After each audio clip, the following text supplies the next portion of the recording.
वक्त पे जो है जो बहस छिड़ी है देश भर में, ये केंद्र सरकार ने स्टार्ट की है। तमाम अपोजिशन के बावजूद, तमाम सवालों के बावजूद उन्होंने इसको पास करने का काम किया। उसके बाद जो अग्रीड पार्टीज होते हैं, जिसको लगता है कि जो बिल जो पास हुई है वो ठीक नहीं है, उनके हित में नहीं है, अगर वो लगता है उनको कि अनकॉन्स्टिट्यूशनल है, तो उनको कोर्ट में जाने का पूरा राइट है उनका। कई लोगों ने कोर्ट में गया, उसके ऊपर सुनवाई हो रही है। एक नंबर 1 जो स्टेट फूड की हम लोगों ने मांग की, और उन्होंने खुद बोला है कि स्टेट फूड वो देंगे। हम लोगों ने ये किया कि स्टेट फूड देना चाहिए। उसके साथ में ये अलग अलग स्टेट्स को जो स्टेटसेस दिए हैं, हिमाचल प्रदेश को दिए हैं, आसाम में दिए हैं, मेघालय दिए हैं, मणिपुर दिए हैं, उस तरह से थोड़ा, क्योंकि ये बॉर्डर स्टेट है, इसको भी थोड़ा स्पेशल ट्रीटमेंट मिलना चाहिए। तीसरी बात हम लोगों ने कहा था कि फाइनेंशियल पैकेज भी देना चाहिए, ताकि यहाँ की नई इंडस्ट्री को लाना है, नया डेवलपमेंट वर्क यहाँ पे करना है, ऑनगोइंग डेवलपमेंट वर्क को पूरा कंप्लीट करना है, तो स्पेशल पैकेज की भी जरूरत है, फाइनेंशियल पैकेज की भी करके हम लोगों ने उस टाइम पे बोला था। अब ये सरकार इलेक्शंस हो गए, सरकार आ गई, उनकी सरकार बनी नहीं, कोएलिशन की सरकार बनी है, मजबूत सरकार बनी है। अब इसमें स्टेट फूड देने में उनको डिले क्यों करते हैं? हमने तो कहा था, उन्होंने अनाउंस किया था, प्राइम मिनिस्टर ने भी किया, अमित शाह जी ने भी किया, गृह मंत्री ने भी, तो स्टेट फूड क्यों नहीं दे रहे? ये हमारी रियासत, हमारा हक करके हमारी पार्टी की तरफ से पूरे जम्मू कश्मीर में एक मुहिम छेड़ी गई। हमारे लीडर्स पूरे डिस्ट्रिक्ट्स में गए, लोगों को इकट्ठा किए, वहां पे अपनी बात रखी और सरकार से लगातार डिमांड करने का काम कर रहे हैं। हमारे मनमोहन सिंह जी का स्टेटमेंट जो था, उनका जो रोड मैप था, वो बरकरार है। हमारी कोएलिशन गवर्नमेंट है, हमने बाकायदे से हम लोगों ने कहा है यहाँ का जम्मू कश्मीर का हर नागरिक का प्रोटेक्शन होना चाहिए। जो ऐसे डिस्प्लेस जो है, माइग्रेट हैं, उनको वापस आके अपनी स्टेट में रहने के लिए उनको सारे सुविधाएं करके देना है करके हम लोगों ने इलेक्शन में कहा है। वो असेंबली और गवर्नमेंट दोनों मिलके जो है उसका रोड मैप तैयार करेंगे और पूरे वो उसको फैसिलिटेट करेंगे। नेशनल कॉन्फ्रेंस के भीतर आंतरिक मतभेद को लेकर अटकलें तेज हो गई है। सांसद आगा रोहुल्ला ने विभिन्न मुद्दों पर पार्टी से अलग रुख अपनाया है। अपने पार्टी के नेतृत्व से इनसे जो है पार्टी नेतृत्व जो है, आला कमान जो है, वो नाराज हो गए हैं। पार्टी के प्रांतीय सचिव शेख बशीर ने रोहुल्ला के काम करने के तरीके की खुले तौर पर आलोचना की है। शेख बशीर की ये टिप्पणी आगा रोहुल्ला की हाल की घोषणाओं के जवाब में आई है, जिसमें उन्होंने कहा था कि वो अपने भविष्य की रणनीति पर निर्णय लेने के लिए अपने समर्थकों की एक बैठक बुलाएंगे। नेशनल कॉन्फ्रेंस के सीनियर लीडर और एमपी श्रीनगर बड़गाम सईद आगा रोहुल्ला मेहदी कई दिनों से पार्टी से नाराज दिख रहे हैं। मेरे साथ इस पर बात करने के लिए हैं शेख बशीर अहमद, ये सीनियर नेशनल कॉन्फ्रेंस लीडर हैं, फॉर्मर एमएलसी भी हैं। न्यूज़ 18 से बात करने के लिए आपका बहुत बहुत शुक्रिया। रोहुल्ला जी जो है वो कई दिनों से नाराज हो रहे हैं और उन्होंने खुलेआम ये कहा है कि जब से उन्होंने एंटी रिजर्वेशन पॉलिसी पे हिस्सा लिया था, तब से पार्टी ने उनके साथ दूरी बना ली है। घर के अंदर भी नाराज़गी होती है कि 4 लोग होते हैं, नाराज़ होते हैं, लेकिन अगर वही नाराज़गी सड़क के ऊपर आ जाए तो उसका लेवल बदल जाता है। आगा रोहुल्ला साहब अपनी जगह समझते हैं कि पार्टी उनसे नाराज़ है, मुझे लगता है ऐसा नहीं है।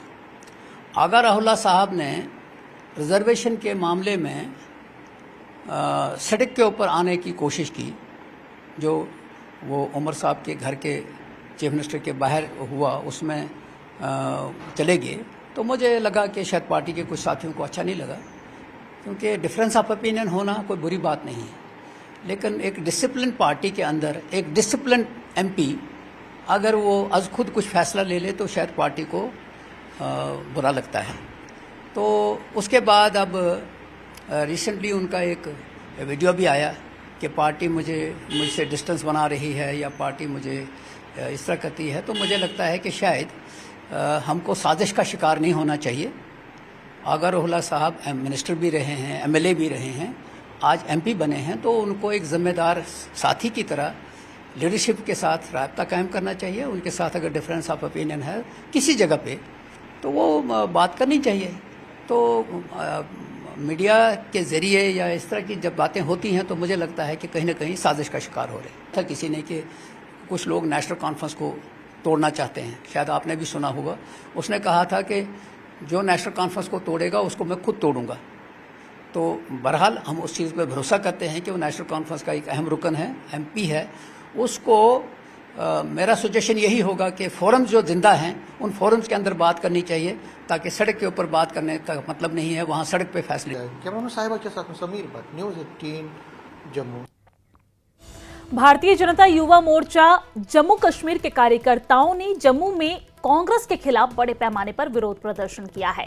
पार्टी अध्यक्ष अरुण प्रभात के नेतृत्व में भाजयुमो कार्यकर्ताओं ने नेशनल हेराल्ड मामले में सोनिया गांधी और राहुल गांधी जैसे कांग्रेस नेताओं के खिलाफ ईडी की कार्रवाई और उनके आरोप पत्र का पूर्ण समर्थन किया है। उन्होंने आरोप लगाया है कि कांग्रेस पार्टी विभिन्न भ्रष्ट गतिविधियों में संलिप्त है और इसमें कांग्रेस के कई नेता भी शामिल हैं। कई घंटे से भारतीय जनता युवा मोर्चा के कार्यकर्ता यहां पर प्रदर्शन कर रहे हैं। कारण यही है कि लोगों के खून पसीने की कमाई को सदैव कांग्रेस पार्टी ने लूटने का काम किया है। ये लूट खसूट की राजनीति कांग्रेस के डीएनए के अंदर है। जब देश आजाद हुआ, जीप घोटाले से लेकर के 2G स्पेक्ट्रम हो, कॉमनवेल्थ हो, कॉलगेट हो, ऑगस्टा वेस्टलैंड हो और अब नेशनल हेराल्ड हो, जिस प्रकार ईडी ने चार्जशीट दर्ज की है उसके अंदर सीधे सीधे स्पष्ट है कि कांग्रेस के आला नेता सोनिया गांधी, राहुल गांधी, सैम पिट्रोडा और senior functionaries of Congress are involved in National Herald scam. Himachal के चीफ मिनिस्टर सुखविंदर सुक्खू वो तो ओपनली कह रहे हैं कि नेशनल हेराल्ड हमारा पेपर है और उन्होंने ऐड भी दिए हैं। तकरीबन कहा जा रहा है कि 2 करोड़ रुपए के ऐड उन्होंने दिए हैं। बीजेपी जो हिमाचल की बीजेपी वो कह रही है कि ये जो है पब्लिक मनी है उसका उन्होंने यूज किया है। नेशनल हेराल्ड कांग्रेस का न्यूज़पेपर नहीं है साहब। इतिहास में जाए 1937 में जब देश संघर्ष कर रहा था अंग्रेजों से, उस समय जब पत्रकारिता जगत में कई लोग अंग्रेजी हुक्मरान थे जो अंग्रेजी सत्ता के खिलाफ नहीं लिखते थे ना बोलते थे, उस समय सभी क्रांतिकारियों ने मिलकर के नेशनल हेराल्ड न्यूज़पेपर को निकालने का काम किया और आहिस्ता आहिस्ता उसके जो शेयर होल्डर थे वो सभी क्रांतिकारी थे। आहिस्ता आहिस्ता जब वो उस अखबार को एक्सपेंशन के लिए सरकार देश आजाद हुआ तो कांग्रेस के राज्य जो थे उन्होंने सरकारी जमीनें आवंटित की, पर आस्ता आस्ता उस न्यूज़पेपर को बंद करके उन शेयर होल्डर्स को बिना डिस्कशन किए, बिना इत्तला किए उस सारी संपत्ति को हड़पने का काम कांग्रेस के नेता करेंगे। ये लोगों के साथ एक बहुत बड़ा एक और धोखा है। विचार साफ जाहिर है, ये अपना एक रजिस्टर्ड करना चाहते हैं, एक सपोर्ट करना चाहते हैं जो ईडी काम कर रही है। जिस तरह से चार्जशीट भी उन्होंने दाखिल किया है और ये कहते हैं कि जो कांग्रेस के एलिगेशंस है इस पर वो निराधार है, उसका कोई बेस नहीं है। कैमरामैन साहिबा के साथ समीर भट्ट, न्यूज़ 18 जम्मू।